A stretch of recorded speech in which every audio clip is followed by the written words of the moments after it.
Hello everyone, welcome back to the channel.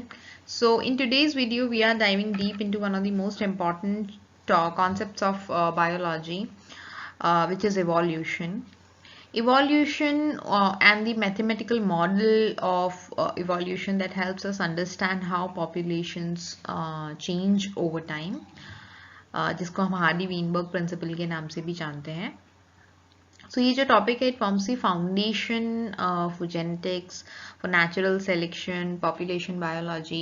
ठीक है, ये सब चीज़ों को स्टडी करने के लिए it's a very important principle that makes the foundation or basis for this principle.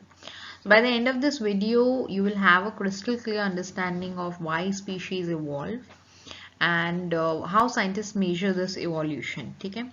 So let's get started. Before proceeding towards the video, I just want to request, do please like, comment, share and subscribe to my channel. It's a comprehensive presentation, so it's going to be a detail. And so first and foremost, we are going to discuss about what is evolution. Okay?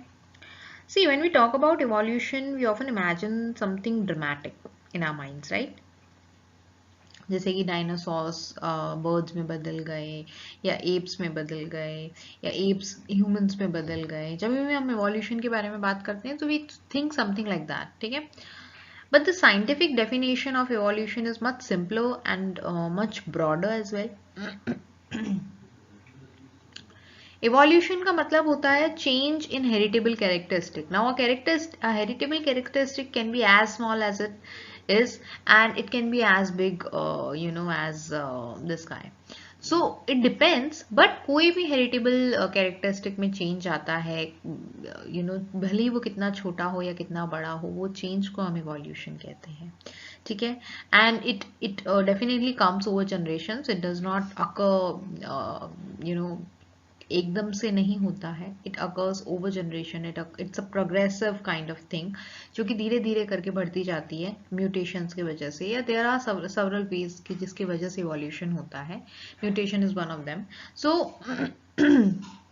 कोई भी heritable characteristics में, heritable यानी कि जो heredity के through parents से offspring में जाते हैं जो भी कैरेक्टरिस्टिक्स, उसमें जो चेंज या कोई भी तरीके का इवोल्यूशन जब होता है, चेंज होता है जो कि कैरी होता है from the DNA of parents to the offspring, उसको हम इवोल्यूशन बोलते हैं. Now every time organisms reproduce, small variations are introduced. ठीक है, so every time any organisms reproduce, small variations are introduced, and it is the case for every organism and every number of reproduction we are talking about. ठीक है, जब भी हम देखते हैं, so small variations does not account for a major change, does not account for any change for that matter. Small variations जो होते हैं वो accumulate होते हैं over a certain period of time, over certain years. उसके बाद वो जाकर एक big change, एक big evolution, एक big difference में दिखते हैं. Now, over thousands or millions of years, these small genetic differences accumulate and they lead to major changes in the form, in the behavior or physiology of organisms. ठीक है, so evolution कोई भी एक sudden event नहीं है. It's a slow and continuous process happening in every species, every generation. ठीक है, हर generation पे evolution जो है वो हो रहा है. Now, mechanisms क्या क्या हैं evolution के? As I said, there are several ways. See, evolution होता कैसे है? ठीक है, so there are 4 major mechanisms that drive evolutionary change in an organism. Mutation is first. Mutation होता है कोई भी जेनेटिक वेरिएशन, जेनेटिक लेवल पे, जेनेटिक मेकअप के अंदर जब कोई वेरिएशन आ जाता है उसको हम म्यूटेशंस बोलते हैं. म्यूटेशंस होते हैं रैंडम चेंजेस डीएनए में. ठीक है, जो कि गलती से हो जाते हैं. Now that changes can be good, that changes can be bad, that changes can have like no impact. ठीक है, तो इट डिपेंड्स कि कितना किस जीन पे चेंज है, what is the function of that particular gene in the body. Then वो जो जीन है उसकी कितनी इम्पोर्टेंस है in an organism, what function does it play. तो वो सब चीज़ों को देखा जाता है. कुछ हार्मफुल होते हैं, कुछ न्यूट्रल होते हैं, कुछ बेनिफिशियल रेट्स देते हैं. Gene flow is the second method. Gene flow की अगर मैं बात करूं तो ये तब होता है जब इंडिविजुअल्स माइग्रेट करते हैं एक पॉपुलेशन से दूसरे पॉपुलेशन पे, ठीक है। तो वो क्या करते हैं, जब एक पॉपुलेशन से दूसरे पॉपुलेशन में माइग्रेट करते हैं तो वो अपने साथ अपने जीन्स लेके आते हैं, जिसके और फिर उसके बाद जहाँ पे भी, जिस जगह पे भी वो जाते हैं वहाँ पे वो रिप्रोड्यूस करते हैं, तो वो जीन पूल में चेंज होता है पॉपुलेशन में। इस वजह से भी वेरिएशंस आते हैं जेनेटिक मेकअप में और इवोल्यूशन कॉज होता है। सो जीन फ्लो हो गया। Then genetic drift. Genetic drift जो होता है वो इवोल्यूशन बाय चांस है। it is especially powerful in small population rather than large number of population, जहाँ पर small population जहाँ random events हो सकते हैं जिसकी वजह से एलील की जो फ्रीक्वेंसी है वो चेंज हो जाए इन अ सर्टेन मैनर, तो उसको हम जेनेटिक ड्रिफ्ट बोलते हैं। It's evolution by chance, I am again repeating. And mainly ये स्मॉल स्पीशीज में होता है। Beetles, red beetles and blue beetle is a very famous example of this kind. So वो जेनेटिक ड्रिफ्ट है। Natural selection, see this is the most famous mechanism. Natural selection में वो organisms जिनकी जो advantageous traits हैं जिनके पास, वो survive करते हैं, वो रिप्रोड्यूस कर पाते हैं बेटर वे में, एंड वो ही एनवायरनमेंट में सरवाइव करते हैं। Now this natural selection is done by the nature, and nature के अपने कुछ ट्रेट्स होते हैं, उस ऑर्गेनिज्म के कुछ ट्रेट्स होते हैं। Now that organism has going to have a comparison or competition from another species, definitely for food or for light, for air, like for everything. So वो natural selection में वही सक्सेस हो पाता है, वही सर्वाइव कर पाता है जो जिसके पास बेटर इम्यून सिस्टम है, जिसके पास बेटर स्ट्रॉन्ग जेनेटिक मेकअप है। सो ये जो मैकेनिज्म्स हैं ये साथ में they shape the direction and pace of evolution in every living population, ठीक है। Moving forward to Darwin's contribution. So जिसको भी पता है इवोल्यूशन के बारे में, whoever has a limited information or any kind of information for that matter on evolution, उसको ये चीज़ पता होगी कि डार्विन ने कितना कंट्रीब्यूट किया, चार्ल्स डार्विन ने कितना कंट्रीब्यूट किया है ऑन नेचुरल सिलेक्शन थ्योरी, ठीक है। Charles Darwin is a name of all biology students. But why is his contribution so revolutionary? Darwin proposed that evolution happens through a process called natural selection. ये Darwin ने कहा था कि evolution तो होता है, पर evolution जो है वो एक process से होता है जिसका हम नाम लेते हैं natural selection. डार्विन के हिसाब से डार्विन हैज several points जो उसने मेंशन किए थे अपनी थियोरी में। सो फर्स्ट उसका जो पॉइंट था वो था कि individuals in a population very in their traits. जब पॉपुलेशन में जो इंडिविजुअल्स होते हैं वो अपने ट्रेट्स, अपने कैरेक्टरिस्टिक्स में वेरी करते हैं। इट इज़ ट्रू, जो भी कोई भी पॉपुलेशन है, फॉर एग्जांपल ह्यूमंस, वो अपने कैरेक्टरिस्टिक्स में डिफर करते हैं with one another. Humans cat से डिफर करते हैं कैरेक्टरिस्टिक्स में। सो वो चीज़ एक पॉपुलेशन के अंदर जो इंडिविजुअल्स होते हैं वो आपस में ट्रेट्स उनके डिफरेंट होते हैं। कुछ वेरिएशंस ऐसे होते हैं जो कि एनवायरनमेंट में ज़्यादा सूटेबल होते हैं, जो कि एनवायरनमेंट में कंट्रीब्यूट करते हैं, जो कि लाइफ इजी बनाते हैं, तो वो वेरिएशंस को सेलेक्ट किया जाता है अबव ऑल, ठीक है। ये जो इंडिविजुअल्स हैं ये लॉन्गर सर्वाइव कर पाते हैं because of the benefits given by the variations, they reproduce more and easily, they pass their advantages traits to the next generation as well. तो डार्विन ने इस आइडिया को कहा, like he called this idea descent with modification, so which beautifully captures the essence of evolution, right. कि species जो है वो gradually change हो रही है every time, every time offspring is being produced, तो वो वेरिएशंस के साथ ही प्रोड्यूस हो रही है, with each generation being slightly different from the previous one, ठीक है। So when we say survival of the fittest, that so survival of the fittest यानी कि it does not mean strongest, it means most adapted, जो कि environment में see there are हमारा environment certain तरीके से काम करता है, हम we have certain cycles, certain phenomena in the environment, right? उसके लिए adaptable होना पड़ता है. For every organism this is like there is a requirement कि हर organism उसके लिए adaptable बने. So for example I'll give you one example of evolution. Initially हमारे जो fingers हैं they had no gap, ठीक है. ये एक proper cluster होता था. हमारे पास fingers initially होते ही नहीं थे. Initially it was a cluster hands में, और like एक cluster होता था cells का. There was no division, there was no nothing. But with evolution, with variation क्या हुआ, धीरे धीरे वहाँ पे जो बीच में जो सेल्स थे वो रिमूव होते गए, वो रिड्यूस होते गए. So with that variation fingers originate हुई. नाउ इमेजिन आज के एनवायरनमेंट में if we had those clustered hands तो क्या होता. Imagine, you know, we use our hands in lot of things, in eating, in actually everything, right? So environment में adaptive होना is the most important requirement of evolution, ठीक है. Now natural selection के कुछ types होते हैं, ठीक है, उसके बारे में हम बात करेंगे.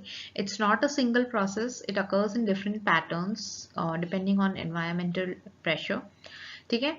फर्स्ट जो है वो डायरेक्शनल सिलेक्शन होता है. डायरेक्शनल सिलेक्शन का मतलब होता है जब एक एक्सट्रीम ट्रेट को फेवर किया जाता है, जब एक एक्सट्रीम कैरेक्टरिस्टिक को फेवर किया जाता है तो उसको डायरेक्शनल सिलेक्शन बोला जाता है. जैसे कि अगर मैं एग्जांपल दूं, लार्जर बॉडी साइज जो होती है वो सर्वाइवल में हेल्प करती है over time, you know, the population shifts towards larger individuals. तो वो एक डायरेक्शनल सिलेक्शन है. जब हम एक पर्टिकुलर ट्रेट पे फोकस करें और उसको ज़्यादा हम इंपॉर्टेंस दें तो वो डायरेक्शनल सिलेक्शन हो जाता है. स्टेबलाइजिंग सिलेक्शन का मतलब होता है द एवरेज और इंटरमीडिएट ट्रेट. जब यहाँ human birth weight is a good example, you know, जो बेबीज बहुत स्मॉल होते हैं या बहुत लार्ज होते हैं, have higher risk. So selection favours average weight, मतलब जब भी बेबी का बर्थ होता है so it is a requirement कि इस रेंज में उसका बर्थ वेट होना चाहिए. तो अगर वो average, it should be average, it should not be very you know negligible kind of a weight, it should not be very large also. तो वो एवरेज होना चाहिए. तो यहाँ पे स्टेबलाइजिंग सिलेक्शन हो जाता है जहाँ पर एवरेज चीज को फेवर किया जाता है. डायरेक्शनल सिलेक्शन में कोई एक पर्टिकुलर यू नो ऑपोजिट को फेवर किया जाएगा. जैसे स्मॉल और लार्जर में लार्जर इंडिविजुअल्स को फेवर किया जाता है जब हम डायरेक्शनल सिलेक्शन की बात करते हैं तो, right. Because why am I saying this? Larger individuals have stronger, you know, ability to protect themselves, ठीक है, from predators, from their prey. Directional selection में क्या होता है, एक पर्टिकुलर ट्रेट को फेवर किया जाता है. डिस्ट्रप्टिव सिलेक्शन में क्या होता है, both extremes are favoured and the middle is selected against, ठीक है. या तो इस साइड या तो राइट हो या लेफ्ट हो, बट बीच में नहीं होना चाहिए. Over long periods this can even lead to the formation of new species, ठीक है. सो ये जो पैटर्न्स हैं ये फ्लेक्सिबिलिटी दिखाते हैं कि किस तरीके से डायनामिक नेचुरल सिलेक्शन होना चाहिए, ठीक है. Now moving forward to speciation. Speciation क्या होता है, so this brings us the concept of speciation. Speciation मतलब होता है न्यू स्पीशीज का फॉर्मेशन. न्यू स्पीशीज का formation is a very important concept in evolution, ठीक है. स्पीसिएशन मतलब होता है जहाँ पर जेनेटिक डिफरेंसेस जो होते हैं वो एक्यूमुलेट हो जाते हैं ओवर टाइम, और इतने ज़्यादा एक्यूमुलेट हो जाते हैं कि जो स्पीशीज है वो आपस में इंटरब्रीड ही नहीं कर पाती हैं, तब जाके एक न्यू स्पीशी बनती है. उस प्रोसेस को हम स्पीसिएशन बोलते हैं. इसके दो टाइप हैं, एलोपैट्रिक एंड सिम्पैट्रिक. एलोपैट्रिक मतलब होता है जहां पर like when a physical barrier like a mountain, river, desert separates populations, ठीक है। So each group evolves independently. कोई एक ग्रुप है जो कि डेजर्ट में ज़्यादा फेवरेबल कंडीशन है उसके लिए सर्वाइव करने के लिए, कोई एक ग्रुप है जो माउंटेन में ज़्यादा अच्छे से रह सकता है। तो यहाँ से क्या होता है, एक ड्रिफ्ट आ जाता है जिसकी वजह से पॉपुलेशन जो है वो इंडिपेंडेंटली ग्रो करती है, एक ही स्पीशीज के पॉपुलेशन इंडिपेंडेंटली ग्रो करती है। सो उसे हम एलोपैट्रिक स्पीशिएशन बोलते हैं, जहाँ पर फिजिकल बैरियर की वजह से डिफरेंस आता है। सिम्पैट्रिक बैरियर जो या सिम्पैट्रिक स्पीशिएशन जो होता है उसमें it occurs without a physical barrier, ठीक है। It can happen due to behaviour changes, ecological preferences, genetic mutations, उसके वजह से ये होता है। Speciation is how life diversifies into millions of different species over millions of years, ठीक है। नई नई स्पीशीज बन जाती हैं, हम बोलते हैं ना this is a different species all together. So वो जो स्पीशी है, इतनी ज्यादा डिफरेंट स्पीशीज आई कहाँ से, with with evolution, right. So वो स्पीशिएशन इवोल्यूशन से आया है। Now population genetics. See, evolution को अंडरस्टैंड करने के लिए हमें पॉपुलेशन जेनेटिक्स को समझना बहुत ज़रूरी है, because qualitatively we study evolution ये है कि चेंजेस आएंगे with time, there changes are going to occur, accumulate हो जाते हैं changes, so they show up, ये सब क्वालिटेटिव डेफिनेशंस हैं। Now if we want to really understand evolution, we need to understand population genetics behind it. Instead of studying individuals, population genetics focuses on the entire gene pool. So इसकी वजह से हम सारे alleles को study कर पाते हैं जो कि उस पॉपुलेशन में प्रेजेंट है। सो इसके मदद से बायोलॉजिस्ट जो हैं वो मेजर कर पाते हैं या ट्रैक कर पाते हैं एलील के फंक्शंस में क्या चेंजेस आए over time. Allele frequencies constant रहती है अगर, तो पॉपुलेशन इवॉल्व नहीं होती है, ठीक है। This is a very strong principle कि अगर इवोल्यूशन हो रहा है मतलब एलील फ्रीक्वेंसी चेंज हो रही है, अगर एलील फ्रीक्वेंसी चेंज नहीं हो रही है मतलब इवोल्यूशन नहीं हो रहा है, ठीक है। सो ये this brings us to one of the most important tools in population genetics, जिसे हम हार्डी-वीनबर्ग प्रिंसिपल भी बोलते हैं। सो हम हार्डी-वीनबर्ग प्रिंसिपल समझेंगे। See, Hardy Weinberg principle is like a mathematical mirror, ठीक है। इससे हमें पता चलता है कि what a population would like if evolution was not happening.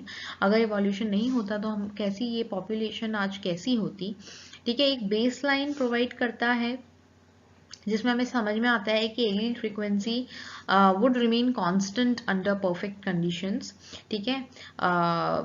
Allele frequency अगर कांस्टेंट रहेगी तो किस तरीके से किस तरीके से जनरेशन या किस तरीके से पॉपुलेशन रहेगी, और अगर नहीं रहती है तो इवोल्यूशन आता है तो कितना एडवांटेजेस है और कितना हार्मफुल है।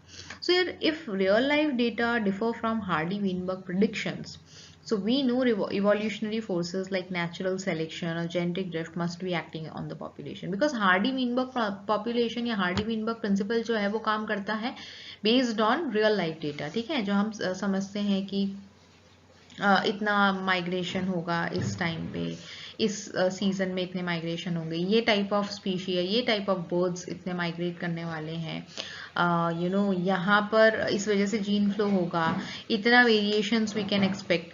बट जो कुछ एक्सीडेंटल इवोल्यूशंस हैं, जिसको जैसे कि मैंने आपको बताया जेनेटिक ड्रिफ्ट हो गया, नेचुरल सिलेक्शन हो गया, ये कुछ एक्सीडेंटल और नेचर सिलेक्शन के बेसिस पे होते हैं। सो अगर ये चेंज ला रहे हैं और ये डिफरेंस ला रहे हैं तो बहुत लार्ज स्केल पे वो दिखता है, और अगर ये तभी हो सकता है जब हार्डी-वीनबर्ग प्रिंसिपल का जो भी आपको डेटा है आपके पास वो अगर डिफर कर रहा है from the real life data जो आपने अज्यूम किया है, उसके साथ अगर वो डिफर कर रहा है तो हमें समझ में आता है कि नेचुरल सिलेक्शन या जेनेटिक ड्रिफ्ट जिसमें नेचर का कंट्रीब्यूशन है वो एक्ट कर रहा है। So in simple words, Hardy Weinberg also helps us detect evolution using mathematics, ठीक है। Now, what are the conditions of Hardy-Weinberg equilibrium? See, Hardy-Weinberg model को समझने के लिए और to hold true, population must meet 5 strict conditions. First is mutation नहीं होना चाहिए, no mutations. कोई भी न्यू एलील इंट्रोड्यूस नहीं होना चाहिए। हार्डी-वीनबर्ग प्रिंसिपल जब हम पढ़ रहे हैं तो हम उसको ऑन सर्टेन डेटा पॉइंट्स पढ़ते हैं उसमें हम कंसिडर करते हैं इक्विलिब्रियम कंडीशंस, जिसमें आती है फर्स्ट म्यूटेशन नहीं होना चाहिए, कोई नए एलील्स इंट्रोड्यूस नहीं होने चाहिए, कोई माइग्रेशन नहीं होना चाहिए, कोई भी पॉपुलेशन से इनटू या आउट माइग्रेशन नहीं होना चाहिए, नेचुरल सिलेक्शन नहीं होना चाहिए, ठीक है, कोई भी ट्रेड को सर्वाइवल एडवांटेज नहीं दिया जाना चाहिए according to HW equilibrium. Large population size to prevent random changes from genetic drift, हम थोड़ा सा पॉपुलेशन साइज को लार्ज कंसिडर करके चलते हैं.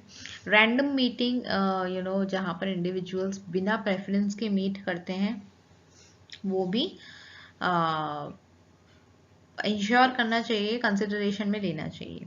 सो ये जो कंडीशंस हैं ये बहुत ही रेयरली मेट हो पाती है नेचर में, ठीक है, because it's nature definitely, but that's exactly why the Hardy-Weinberg model is very useful. ठीक है, इससे हमें पता चलता है एक आइडियल पॉपुलेशन में जो कि और एक रियल पॉपुलेशन में जो कि अभी है, और जो एक आइडियल जो कि होनी चाहिए थी with all of these equilibrium conditions being met, तो उनमें क्या डिफरेंस है, क्या सिमिलैरिटीज है, वो हमें समझ में आता है. एलील फ्रीक्वेंसीज रिप्रेजेंट करती हैं कि how common a particular allele in the gene pool is. एक पर्टिकुलर जीन पूल के अंदर एक एलील कितना कॉमन है वो हमें शो करती है एलील फ्रीक्वेंसी. हार्डी-वीनबर्ग के सर्टेन कैलकुलेशंस हैं जिसमें हम दो लेटर्स यूज करते हैं, P जिसमें हम डोमिनेंट एलील को P से दिखाते हैं, Q को हम रिसेसिव एलील से दिखाते हैं, और because there are only two alleles dominant and recessive for a gene in this model, तो हम उसका सम हमेशा 1 मानते हैं. दो ही एलील हैं, दोनों का सम हमेशा हम 1 मानते हैं. Now, ये जो इक्वेशन है ये एक फाउंडेशन बनाती है for the calculation of how traits are distributed in a population. इससे हम समझ सकते हैं कि भाई डोमिनेंट ट्रेड डिस्ट्रीब्यूट हुआ है, रिसेसिव ट्रेड डिस्ट्रीब्यूट हुआ है, क्या हुआ है, वो हम चीज इससे समझ सकते हैं. टोटल हमको पता है, ठीक है.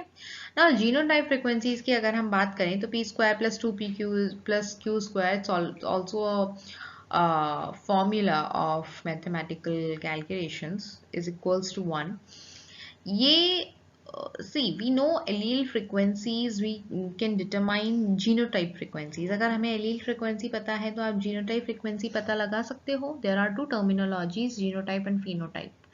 जीनोटाइप अगर आपको किसी भी ऑर्गेनिज्म का एलील फ्रीक्वेंसी पता है, आपको पता है डोमिनेंट एलील कितने हैं, रिसेसिव एलील कितने हैं, कौन है, क्या है, अगर आपको पता है तो आप उसका जीनोटाइप पता लगा सकते हो, राइट. सो ये पता लगाया जाता है यूजिंग सेकेंड हार्डी-वीनबर्ग इक्वेशन, जिसे हम p² + 2pq + q² = 1 बोलते हैं. ये जो इक्वेशन है ये हमें प्रोपोर्शन बताती है p² का, यानी कि homozygous dominant genotype.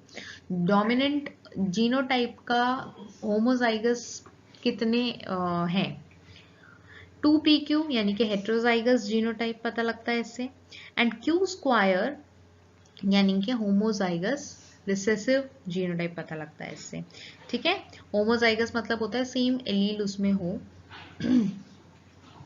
And heterozygous होता है डिफरेंट एलील जब उसमें होते हैं, ठीक है. जैसे 2pq इज हेट्रोजाइगस, दो अलग अलग एलील्स है ना, q² एंड p² और p में p² यानी कि 2pq² यानी कि 2q. सो उस तरीके से इसको बोला जाता है. ये जो वैल्यूज हैं it allow scientist to predict how common certain traits और diseases will be the population. Now here is a example, so let's understand with this example. So suppose a recessive condition appears in 9% of the population, ठीक है. आपको ऐसे समझना है कि एक recessive condition हुई है 9% of the population में. एक population है, उस population में 9% एक recessive condition हुई है. q² को आप क्या लिखोगे, q is what, Q हमारा रिसेसिव ट्रेट को रिप्रेजेंट करता है. मैंने बोला रिसेसिव का मैंने आपको बताया 9% पॉपुलेशन में रिसेसिव कंडीशन देखी गई है. तो अगर आप 9% को लिखोगे 9/100 तो इट कम्स टू 0.09, ठीक है. q² है यानी कि आपको स्क्वायर रूट लेना पड़ेगा. Q लाने के लिए स्क्वायर रूट लोगे आप 0.09 का, 0.09 का आप स्क्वायर रूट लोगे तो Q कितना आएगा? 0.3 आएगा। अब P प्लस Q क्या है? P plus Q is 1। अगर आपको P प्लस Q इज 1 है एंड Q का वैल्यू अगर आपको पता है 0.3, सो 1 माइनस 0.3 इज इक्वल्स टू 0.7, तो आपको P का वैल्यू भी पता चल जाएगा। तो इसी तरीके से हम अब जीनोटाइप फ्रीक्वेंसीज पता कर सकते हैं। आपको P का वैल्यू पता है 0.7, उसका स्क्वायर किया तो 0.49, 2PQ इज 0.42, ठीक है, because 0.7 and 0.3 is 7 3 21 and 2PQ है तो 42 एंड Q स्क्वायर इज 0.09। सो ये एक एग्जाम्पल है by what you can easily understand or analyze population genetics using Hardy-Weinberg math। तो इस तरीके से आप समझ सकते हो। Now moving forward to applications of Hardy-Weinberg principle। Hardy-Weinberg calculation का बहुत सारे रियल वर्ल्ड एप्लीकेशंस हैं, ठीक है। तो ये साइंटिस्ट्स को हेल्प करते हैं to in estimating carrier frequency for genetic diseases जो भी पॉपुलेशन के अंदर रहते हैं उसके लिए कैरियर फ्रीक्वेंसी को कि कितना कौन कैरियर है and what is the frequency of that particular allele, उसको कैलकुलेट कर सकते हैं, डिटरमाइन कर सकते हैं नेचुरल सिलेक्शन हो रहा है या नहीं हो रहा है, जेनेटिक ड्रिफ्ट हो रहा है या नहीं हो रहा है, वो पता लगा सकते हैं। जीन फ्लो और माइग्रेशन को समझा जा सकता है इसके मदद से। एलील फ्रीक्वेंसीज कितनी चेंज हो रही हैं एंड ओवर जनरेशंस कैसे चेंज हो रही हैं, क्या ग्राफ है वो समझा जा सकता है। And future trends can also be predicted in population genetics. So clinicians, conservation biologists and evolutionary researchers all use this principle and it is a very important principle also. What are the limitations of HW principle? See, Hardy-Weinberg model बहुत ही useful है, it has limitations. Real population rarely meet all 5 conditions as I told you. Hardy-Weinberg principle हमेशा वो 5 equilibrium conditions पे ही लगता है, but real world population में अगर हम देखें तो वो जो सारी equilibrium conditions बताई वो मिल पाना, वो possible हो पाना, all 5 is very impossible, is very rare. Mutation, migration, natural selection, ये सब कुछ present है। So population may be small and meeting is rarely purely random। तो ये सब चीज़ें जो है ये मिल पाना एक population के अंदर is very different। So this is what makes the model powerful also. It gives us a theoretical baseline and helps us measure how much real population deviate from it, ठीक है। तो वो एक benefit भी है but लेकिन एक वो disadvantage भी है, limitation भी है। Now conclusion to wrap up, I will just say evolution is an ongoing process, ठीक है। It's a dynamic process that shapes every living organism. The Hardy-Weinberg principle, on the other hand, gives us the mathematical tools to understand how population evolve over time. So I hope this detailed explanation helped you understand evolution and population genetics more clearly.